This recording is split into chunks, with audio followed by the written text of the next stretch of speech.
자, 여러분 안녕하십니까? 콕콕정 교수 공인회계사 정성진 교수입니다. 자, 이번 시간에는 지난 2021년 4월 초에 치러진 전산회계 1급 95회 이론 문제를 풀어보도록 하겠습니다. 자, 본격적인 문제를 풀어보기 전에 간단한 안내 말씀 하나 드릴까요? 아마 여러분들이 지금 이 강의를 시청한단 말의 의미는 시험 직전에 한번 정리 차원에서 기출문제를 풀어보는 거겠죠? 자, 제가 지금 손에 전산회계 1급 콕콕정 교수 핵심 체크 앤드 빈출 120문제라는 자그마한 요약 책자를 제가 보여드렸는데요. 요 책자의 PDF 파일을 요 영상 밑에 유튜브 설명하는 창에다가 링크를 걸어서 여러분 다운로드 받을 수 있으니까 지금 제가 풀이하는 기출문제 풀이도 중요하지요. 그러나 제가 잠시 보여드린 요약집을 가지고 시험 직전에 빠르게 정리하는 것도 필요하겠죠? 해설 영상까지 제가 밑에 링크를 걸어 놨으니까 요약집 출력하셔서 영상과 함께 시청도 해주시기 바랍니다. 자, 그럼 지금부터 본격적으로 95회 전산회계 1급 이론 문제를 풀어보도록 하겠습니다. 자, 문제를 본격적으로 풀어보기 전에 간단하게 출제 경향과 어떤 내용들이 나왔는지 한번 보도록 할게요. 자, 다들 아시는 것처럼 이론 문제 전산회계 1급은 15문제, 문제당 2점씩 총 30점 만점이죠. 보시는 것처럼 회계 원리 쪽에서 회계 순환 과정의 문제가 아주 쉽게 한 문제가 출제가 되었고요. 유동자산 쪽에서는 현금성 자산 골라내는 문제, 대손 회계 관련된 계산 문제, 일반적인 문제가 나왔고요. 비유동자산 쪽에서는 감가상각의 개념, 그리고 무형자산의 개념이 나왔습니다.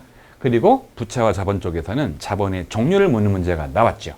그리고 이 수익과 비용 쪽에서는 어떤 항목이 영업의 손익에 들어가느냐 안 들어가느냐 그거를 묻는 문제가 나왔고요.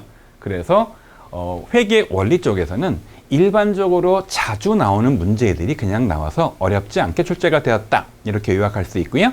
원가회계 쪽의 네 문제는 원가의 종류 문제 한 문제와 보조 부분의 원가 배분 이론 문제 한 문제, 그리고 종합원가 계산 문제, 기타 문제 한 문제가 나왔는데 역시 이것도 평이한 문제들이 나올 것들이 늘 나오는 문제가 나왔다, 이렇게 요약할 수 있습니다.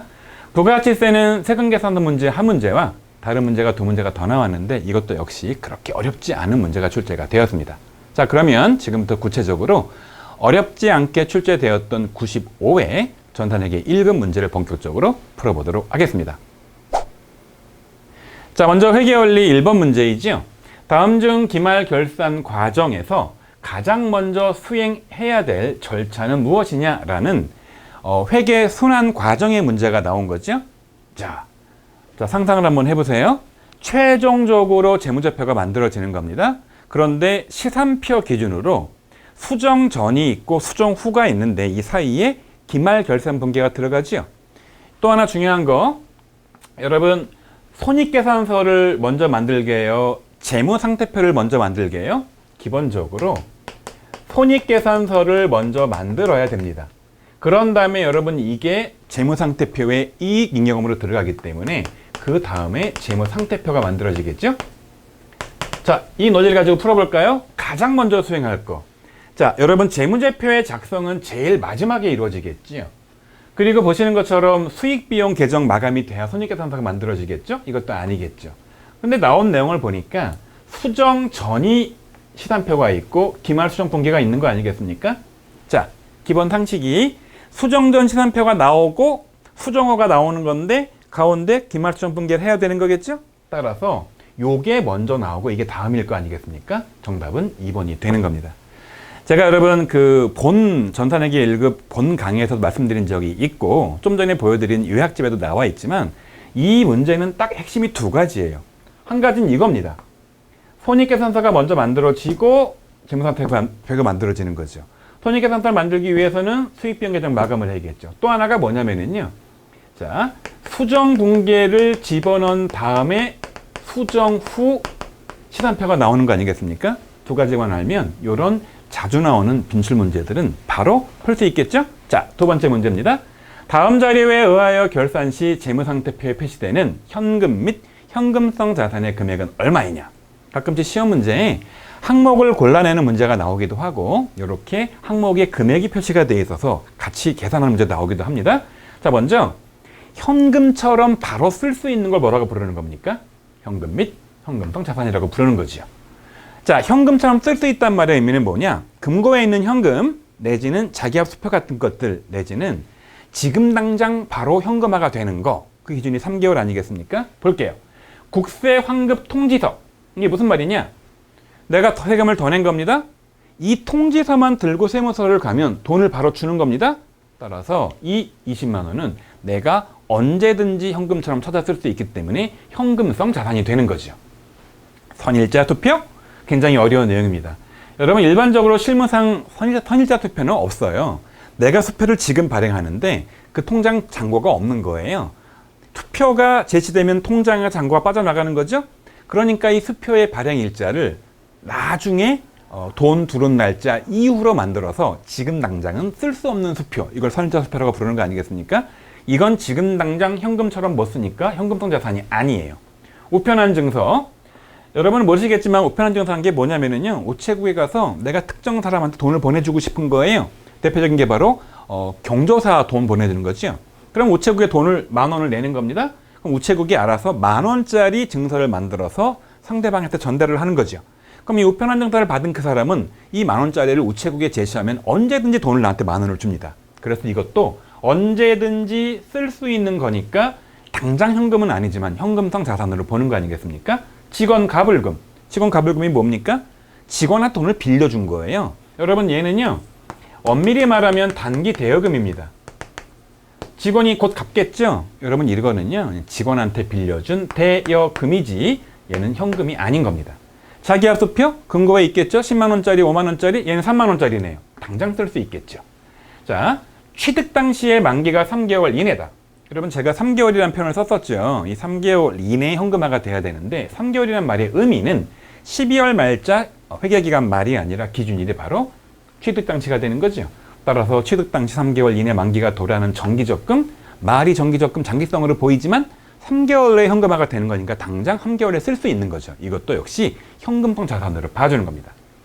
따라서 여러분 계산 한번 해보면은요. 자, 여기 있는 20만 원 더하기, 자, 여기 있는 10,000원, 자, 더하기, 그다음에 여기 있는 자기합 수표 3만 원 더하기, 여기 있는 정기적금 50만 원을 더하고 나면은요, 금액이 74만 원이 나오겠죠? 그래서 정답은 3번이 되는 겁니다. 살짝 여러분 난도가 있고 복잡해 보일 수 있지만 현금성 자산의 개념은 당장 현금처럼 쓸 수 있거나 취득 당시 3개월 이내에 현금화가 되는 거다라는 기본 원리만 있으면 풀 수 있겠죠? 아주 자주 출제가 되는 그런 문제입니다. 자, 다음 문제 보도록 하겠습니다. 자, 3번 문제는 바로 대손상각 관련된 문제입니다. 다음 자료에 의해 다음 빈칸에 들어갈 금액은 얼마인가 라는 아주 기본적인 원리에 대한 문제입니다. 여러분, 대손충당금은 어떤 거냐면 어떤 외상 대금 받을 게 있는데 그게 지금 당장 못 받을 게 아니라 못 받을 걸로 예상될 때 미리 설정하는 충당금이 되는 거죠. 자, 전기 2월이 5만 원입니다. 12월 31일자의 대손상각비 괄호라고 쳐져 있죠? 여러분, 얘는 뭐냐면요, 자, 추가 설정액을 말하는 겁니다. 통상 여러분 기말 결산 분기에 나오는 이야기고요. 12월 말자 기준으로 판단해 보거든요. 못 받을 거 얼마가 되는지. 자, 그런데 이 왼쪽에 있는 외상 매출금이 XXX입니다. 자, 그 다음에 차기 2월이 보시는 것처럼 자, 7만 원입니다. 그런데 내용을 봤더니 단기 중 회수가 불가능한 것으로 판명되어 대손 처리된 외상 매출금은 5천 원이라고 써 있습니다.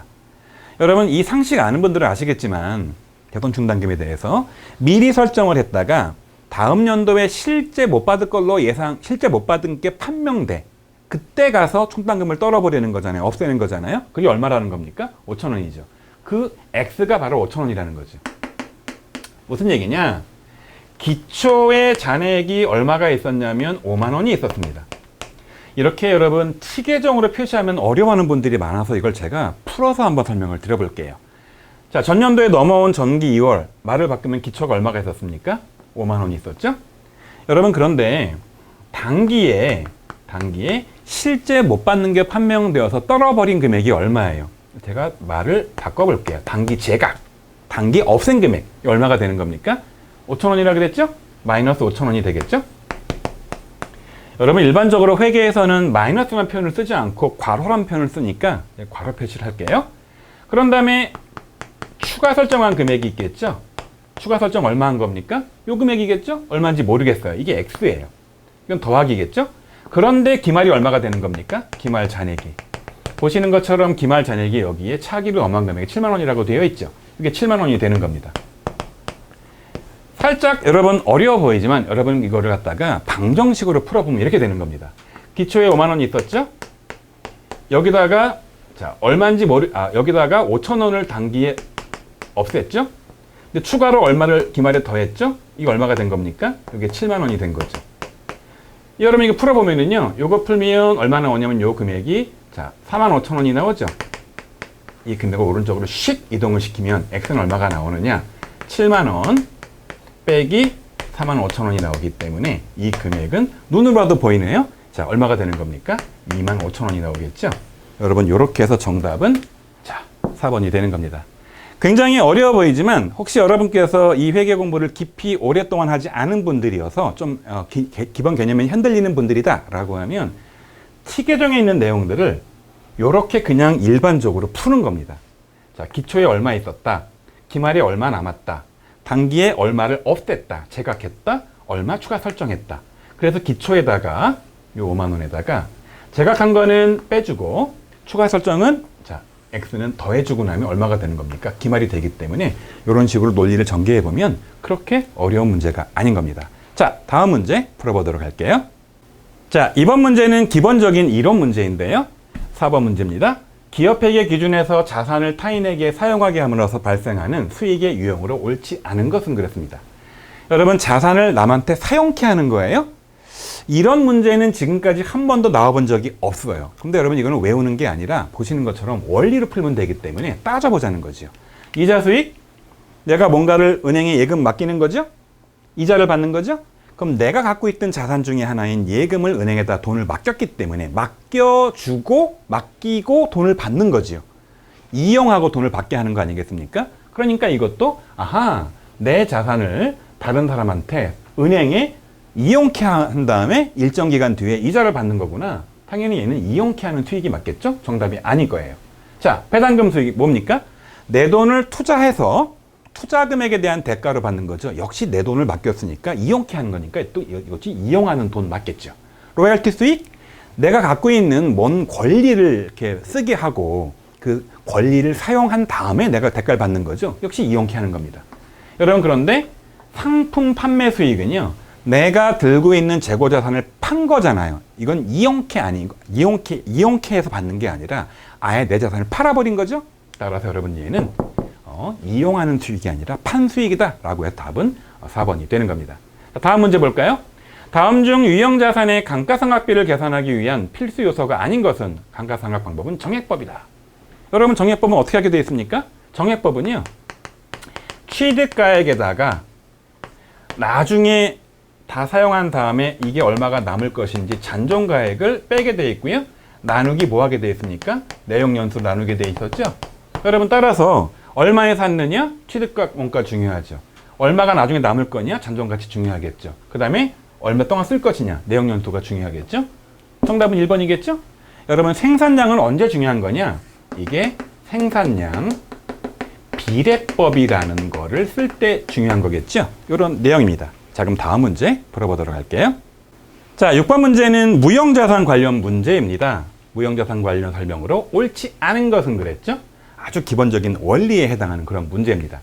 무형자산은 회사가 사용할 목적으로 보유하는 물리적 실체가 없는, 여러분 무형자산은 말 그대로 이 무가 무슨 무입니까? 없을 무, 형태무죠? 형체가 없어야죠. 비화폐성 자산이다? 살짝 어려운 내용이지만 화폐성 자산은 당장 현금화가 될 수 있는 돈과 관련된 거래 관련된 것들인데 이 무형자산은 당장 돈과 관련된 게 아니니까 보통 비화폐성이라고 부르는 거죠. 이건 맞는 얘기입니다. 자, 그 다음 볼까요? 개발비는 개발 단계에서 발생하여 미래 경제적 효익을 창출할 것이 기대되는 자산이다. 맞는 말이죠. 물론 요건이 필요합니다. 개발을 하다가 중간에 실패하면 미래에 돈이 안 들어오잖아요. 그래서 개발이 성공될 것이 굉장히 가능성이 높아야 되는 거죠. 그래서 보시는 것처럼 미래에 경제 효益을 창출할 것이 기대가 돼야 자산이 되는 거죠. 맞는 얘기입니다. 3번. 내부적으로 창출한 브랜드, 그 다음에 고객 목록과 이와 실질이 유사한 항목은 무형자산으로 인식할 수 있다. 내부적으로 창출? 살짝 난도가 있죠? 자, 지나가 볼게요. 연구 단계와 개발 단계에 따라 무형자산이나 비용으로 구분할 수 없는 경우. 여러분, 연구 단계는 말 그대로 연구를 하고 있기 때문에 실제 나중에 제품이 나올지 알 수가 없어요. 불확실해요. 자, 개발 단계는요, 연구 단계를 거쳐 이거를 지나서 개발 단계가 되는 거거든요. 개발을 왜 하겠습니까? 이거를 자산으로 상품을 만들어서 제품을 만들어서 팔 수 있어야 되는 거죠. 제품을 만들 게 확실하니까 미래에 이게 팔리겠죠. 그래서 여러분, 연구 단계만 가지고는 안 되고요, 개발 단계에 들어서야 되는 겁니다. 그런데 구분이 안 된대. 회계는 보수적으로 판단을 해야 되기 때문에, 자, 구분이 안 되면 이렇게 발생한 지출을 모두 연구 단계에서 발생한 것으로 본다. 여러분, 이게 맞는 얘기입니다. 몽땅 다 연구 단계로 봐야지만 이게 보수적으로 봐서 몽땅 다 비용 처리가 되겠죠. 따라서 구분이 할 수 없는 경우에는 연구 단계로 본다. 맞는 얘기입니다. 자, 여러분, 이게 무슨 얘기냐? 답은 3번이 되는 건데요. 여러분, 내부적으로 창출할 브랜드다? 외부에다가 상표권을 등록한다든지, 그 다음에 내가 외부에 돈을 주고 산 영어권이라든지, 여러분, 이런 식으로 실제 외부랑 거래를 해서 돈을 지급한 경우에는 금액이 딱 확정되니까 인식할 수 있어요. 그런데 내가 만든 그 브랜드를, 이거를 얼마짜리로 할지 알 수가 없는 거예요. 예를 들어서 제가 콕콕 정교수라는 브랜드를 가지고 있거든요. 콕콕 정교수를 제가 예를 들어서 뭐 10억이다. 가격을 책정했다. 자산시킬 수 있을까? 안 되는 거죠. 그렇게는 회계가 봐주지 않습니다. 그런 차원이기 때문에 인식할 수 있는 게 아니라 없다가 정답이니까 이게 틀린 말이 되겠죠? 살짝 난도가 여러분 있을 수 있지만은요, 무형자산에 대한 정확한 개념, 그거와 개발비에 대한 정확한 개념, 즉 연구 단계랑 개발 단계의 차이를 명확히 아시는 분들이라면 어렵지 않게 풀 수 있는 그런 문제가 되겠죠? 자, 다음 문제 보도록 할게요. 자, 이번 문제는 자본의 종류에 관계된 문제이고요.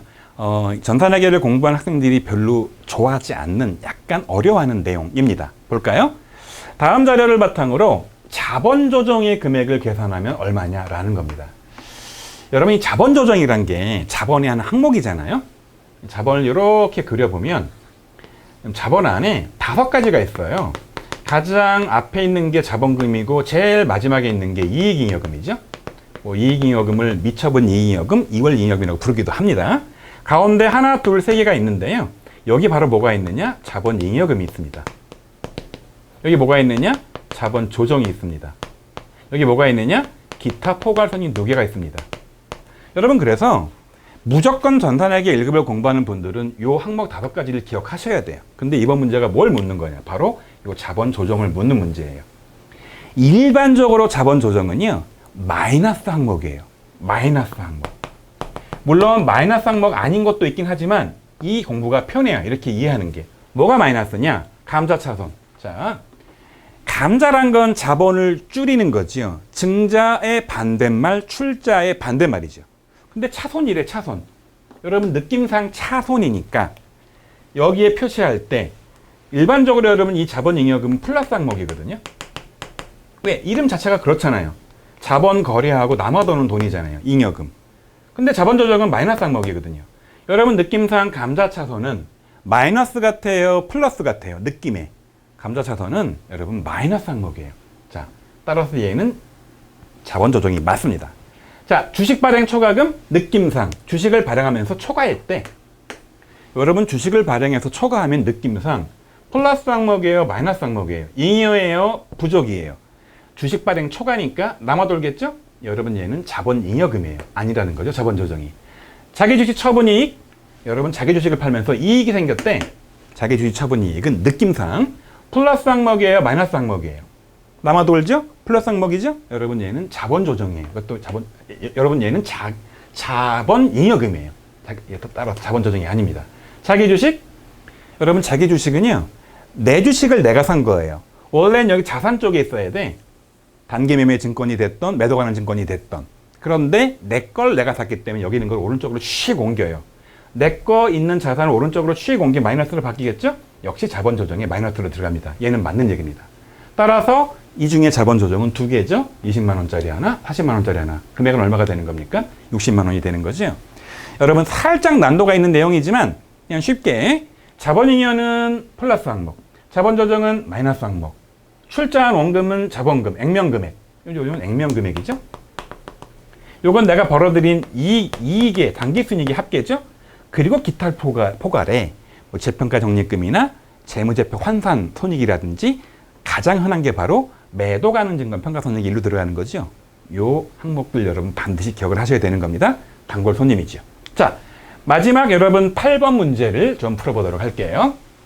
자, 마지막 8번 문제는 어떤 문제냐면 전자제품 도소매업을 영위하는 주세무의 당기손익계산서상 영업이익에 영향을 미치는 거래로 볼 수 있는 것은 그랬습니다.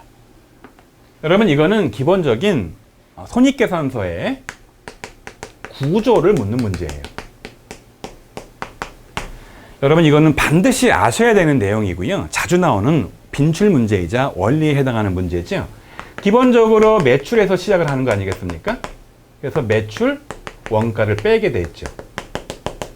그럼 뭐가 나오는 겁니까? 매출 총이익이 나오죠. 여기서 뭘 빼는 겁니까? 이제 판매관리비, 다른 말로 판관비를 빼는 거죠. 그럼 뭐가 나오는 겁니까? 영업이익이 나오는 거죠. 그럼 이제 뭘 빼고 뭘 더하는 겁니까? 여기서 영업의 수익을 더하고요. 영업의 비용을 빼는 거죠. 그럼 뭐가 나오는 겁니까? 법인세 차감전 순이익이 나오겠죠.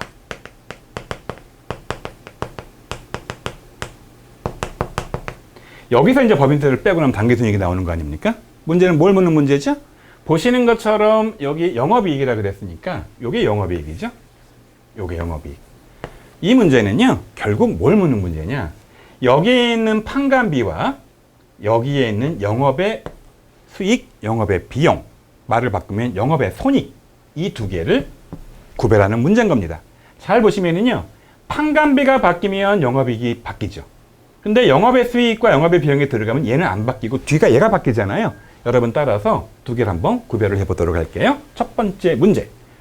노후화된 업무용 차량을 중고차 매매 상사에 판매하고 유형자산 처분 손실을 계상하였다.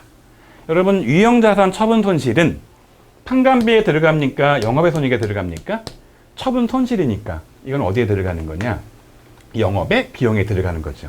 영업의 비용입니다. 여러분 따라서 영업의 비용 여기에 금액이 들어가 버리면 여기 금액이 들어가 버리면 영업이익은 안 바뀌는 거죠. 따라서 얘는 안 바뀝니다. 따라서 영업이익에 영향을 미치지 않죠? 자, 그 다음 볼게요. 사업운영 자금에 관한 대출 이자를 지급하고 이자 비용을 계상하였다. 여러분 이자 비용 어디에 들어가는 겁니까? 느낌적으로는 이자 비용이 영업에 필요한 돈처럼 보여지지만 자, 이렇게 이해하세요. 한 푼도 대출이 없는 회사가 있고요. 대출이 있는 회사가 있겠죠? 두 개 회사를 제대로 비교하기 위해서는 영업이익 쪽에는 이자를 고려하지 않고 이익 계산을 하고 이자 비용을 영업의 비용 쪽에 집어넣어야지 영업이익을 비교할 수 있겠죠. 따라서 이자 비용도 뭐가 되는 겁니까? 얘도 영업의 비용이 되기 때문에 역시 여러분 이것도 영업이익이 바뀌지 않는 겁니다. 자, 3번이에요. 상품을 홍보하기 위해 광고물을 제작해서 광고 선전비를 썼다. 여러분 느낌상 광고 선전은 영업에 필요한 비용이에요? 영업 외적인 비용입니까? 당연히 광고하려면 영업에 필요한 비용이죠. 따라서 물건 만들 때 필요한 돈들은 여기 들어갑니다. 물건 만들 때 필요한 돈들, 제품 만들 때 필요한 돈들, 상품 사올 때 필요한 돈들 여기 들어가지만 물건을 만들거나 물건을 사온 이후에 들어가는 각종 비용들은 판관비에 들어가니까 여기 들어가겠죠? 따라서 판관비에 광고 선전비가 들어가는 거죠? 이게 느는 거죠? 그럼 영업이익이 줄겠죠. 여러분 따라서 광고 선전비는 영업이익에 영향을 미치는 거죠? 정답은 3번인 거죠. 4번 확인해 볼게요. 기말 결산 시 외화 예금에 대한 외화 환산 손실을 계상했다. 자, 환율이 떨어지면요, 내가 은행에 맡긴 외화 대금이 가치가 줄어들어요. 그래서 이거를 뭐라고 표현하는 거냐? 외화 환산 손실이라고 합니다. 어디 집어넣는 거죠? 여기 집어넣는 거죠. 외화를 갖고 있는 회사랑 외화를 안 갖고 있는 회사랑 비교를 잘 해야 되기 때문에 이렇게 영업과 본질적으로 관계없는 것들은 다 영업의 수익이나 영업의 비용에 집어넣는 거죠. 여러분 역시 이것도 영업외입니다. 따라서 얘도 아닌 거죠. 다시 말하지만 여러분 이 광거선전비만 뭐가 되는 겁니까? 판관비가 되기 때문에 이게 3번이 영업이익에 영향을 미치는 거겠죠. 뭐 대단히 어려워 보일 수 있긴 하지만 잘 이 개념만 이해하고 있으면 쉽게 골라낼 수 있는 거죠. 여러분 이렇게 해서 전산회계 1급 95회 회계 원리 문제를 마치고요. 바로 이어서 다음 영상으로 원가 회계와 부가가치세 문제를 풀어보도록 할게요.